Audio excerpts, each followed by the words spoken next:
பத்தாவது ஜீவனை தந்து நம்மை மீட்ட நம்முடைய ரட்சிப்புக்காக, நம்முடைய மீட்புக்காக, நம்முடைய தண்டனையெல்லாம் சுமந்து தீர்த்த நம் ஆண்டவர் இயேசு கிறிஸ்து அவர் நம்மை நித்தியத்திலே பரலோகத்திலே சேர்த்துக் கொள்ளும்படியாக இந்த நாளிலே நீங்கள் ரட்சிக்கப்படும்படியாக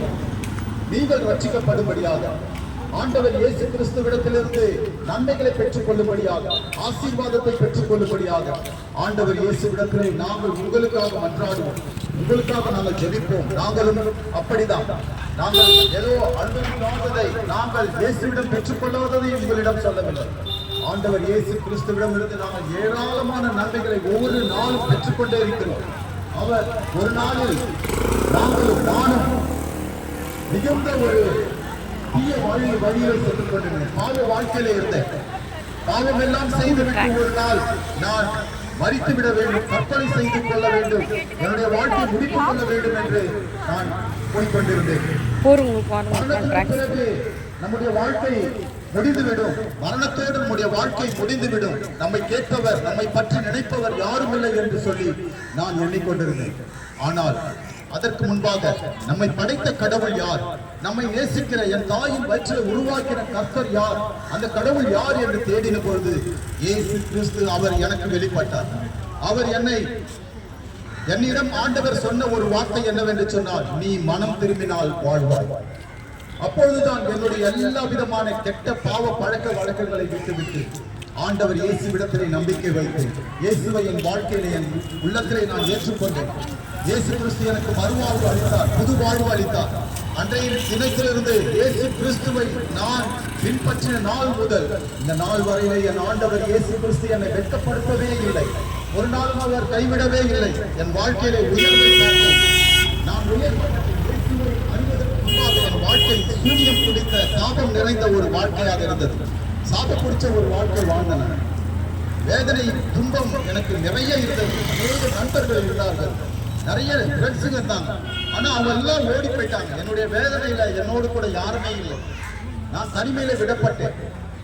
மரணம் தான், சாவு தான், தற்கொலை தான் நமக்கு ஒரு நிம்மதியை தரும். இந்த உலகத்துல செத்து போயிடணும் அப்படி சொல்லி தற்கொலை கொள்ளலாம் என்று இருந்தேன். அப்பொழுதுதான் இயேசு கிறிஸ்து எனக்கு புது வாழ்வு அளித்தார்.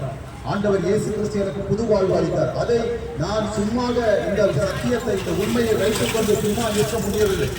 ஆகவே நான் உங்கள் நடுவிலே வந்து ஒரு சிலராவது இயேசுவை அறிந்து கொள்ள வேண்டும், ஒரு சிலராவது அவரை அறிவதன் வழியாக, இயேசுவை ஏற்றுக்கொள்வதன் வழியாக நன்மையை அடைய வேண்டும், புது வாழ்வை அடைய வேண்டும், கஷ்டத்திலிருந்து நீங்க வேண்டும், சாபத்திலிருந்து நீங்க வேண்டும் என்று சொல்லி இந்த நற்செய்தியை நாங்கள் உங்களுக்கு அறிவித்துக் கொண்டிருக்கிறோம்.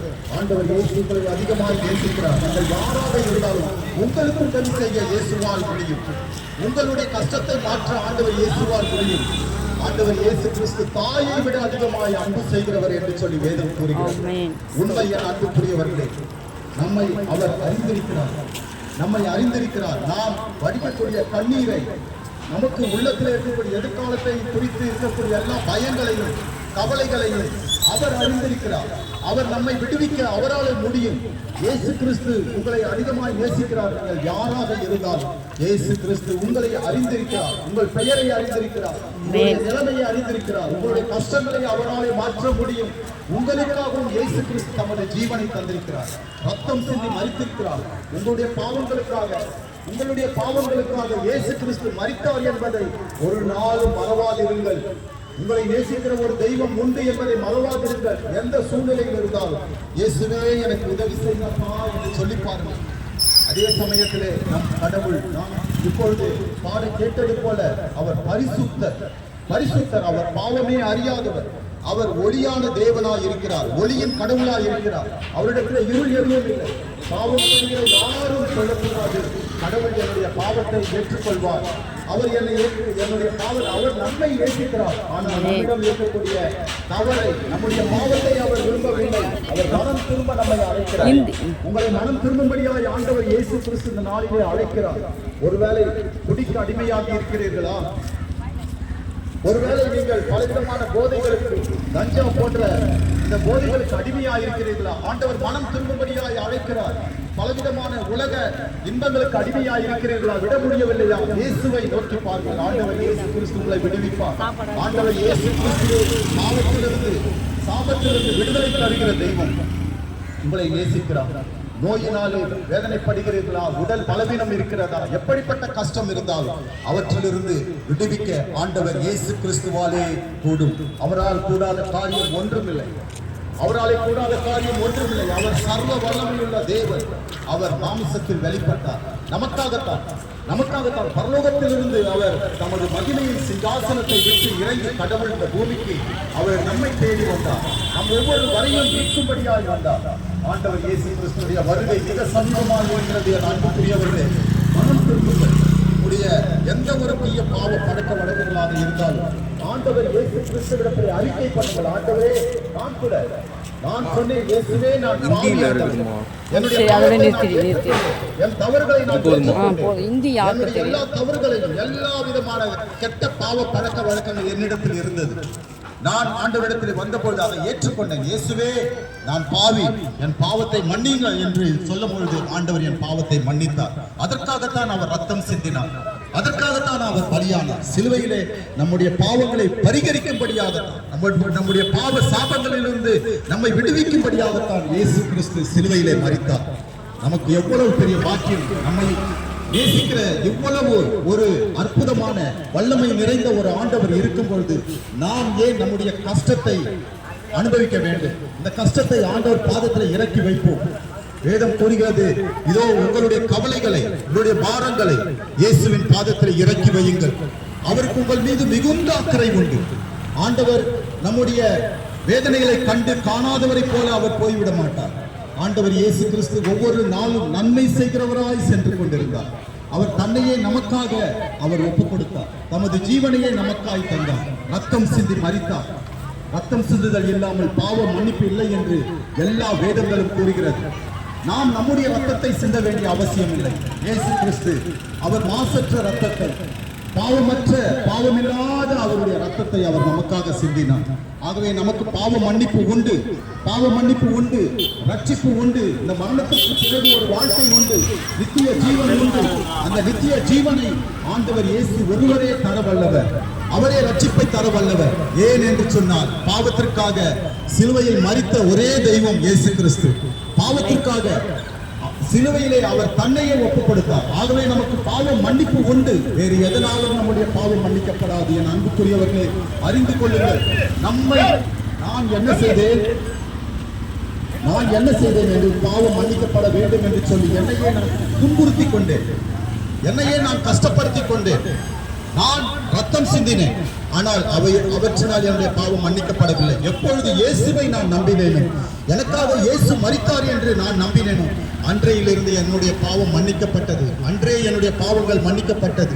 ஆண்டவர் இயேசு கிறிஸ்து என்னுடைய வேதனைகளை, உள்ளத்தில் இருந்த பயங்களை எல்லாம் மாற்றினார்.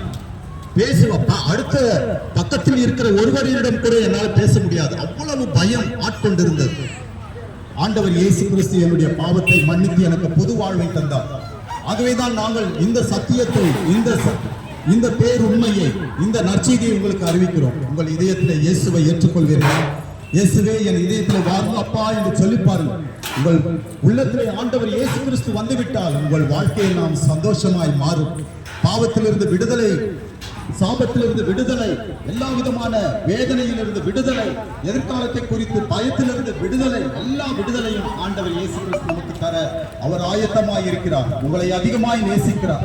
உங்களை குறித்து ஆண்டவர் மிகுந்த கவலை, அக்கறை உடையவராய் இருக்கிறார். எப்படியாகிலும் என் பிள்ளை என்னிடத்தில் வராதா என்று சொல்லி ஆண்டவர் உங்களுக்காக ஆண்டவர் இயங்கிக் கொண்டிருக்கிறார். நீங்கள் காப்பாற்றப்பட வேண்டும். இயேசுவிடத்திலே தான் வாழ்வு உண்டு. இயேசுவிடத்திலே தான் நமக்கு விடுதலை உண்டு. இயேசுவிடத்திலே தான் ஆசீர்வாதம் உண்டு, எதிர்காலம் உண்டு. இந்த வேளையில் ஒரு சிறு ஜபத்தோடு நாங்கள் உங்களுக்காக ஜபிக்கும் பொழுது நீங்களும் இயேசுவே என்று சொல்லி பாருங்கள். ஆண்டவர் நிச்சயமாகவே உங்களை ஆசீர்வதிப்பார். உங்களுடைய வாழ்க்கையை மாற்றுவார். உங்களுடைய கண்ணீரை மாற்றுவார். துக்கத்தை மாற்றுவார். ஆண்டவர் உங்களை விடுதலை பண்ணி உங்களை வாழ வைப்பார். புது வாழ்வு தருவார். இயேசு கிறிஸ்து மிகவும் நல்லவர், மிகவும் நல்லவர். உங்களை நேசிக்கிறார்.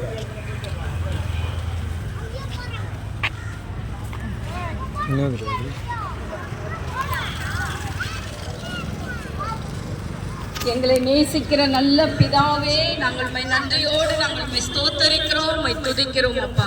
இந்த இடமுள்ள ஆண்டவரே உமது நாமம் உயர்ந்திருக்கும்படியாக நாங்கள் ஜெபிக்கிறோம் கர்த்தாவே. இங்க இருக்கிற ஒவ்வொருவரையும் கர்த்தர் ஆசீர்வதிப்பீராக ஆண்டவரே. சிறு பிள்ளைகள், பெரியவர்கள் ஆண்டவரே, வீட்டில் இருக்கிற ஒவ்வொருவரையும் கர்த்தர் இந்த இடத்திலே நீர் ஆசீர்வதிக்கும்படியாக, உமது நாமம் உயர்ந்திருக்கும்படியாக நாங்கள் ஜெபிக்கிறோம் கர்த்தாவே. நீர் நல்லவர் அப்பா, நீர் சர்வ வல்லமை உள்ள தேவன், நித்திய பிதா அப்பா. நீர் பூமிக்கு மறுபடியும் வர இருக்கிறவராய் இருக்கிறீர் ஆண்டவரே. இந்த ஜனங்கள் முழுவதும் ஆண்டவரே ரட்சிப்பு அடையும்படியாய் நாங்கள் ஜெபிக்கிறோம் ஆண்டவரே. ஒவ்வொருவருக்கும் இயேசுவின் நாமம் வெளிப்படும்படியாக நாங்கள் ஜெபிக்கிறோம் கர்த்தாவே. அப்பா, இந்த வேளையிலே, இந்த மாலை வேலைக்காக நாங்கள் நன்றி செலுத்துகிறோம். உமது நாமம் இந்த இடத்திலே மகிமை அடையட்டும் ஆண்டவரே. ஒவ்வொரு பிள்ளைகளும் அப்பா, சிறு பிள்ளைகள் முதலால் பெரியவர்கள் வரை ஆண்டவரே இயேசுவை அறிந்து கொள்ள தேவீர் ஆண்டவரே அவர்கள் கண்களை திறக்கும்படியாக நாங்கள் ஜெபிக்கிறோம் கர்த்தாவே. எல்லாவற்றையும் உமது கரத்திலே நாங்கள் ஒப்புக் கொடுக்கிறோம்.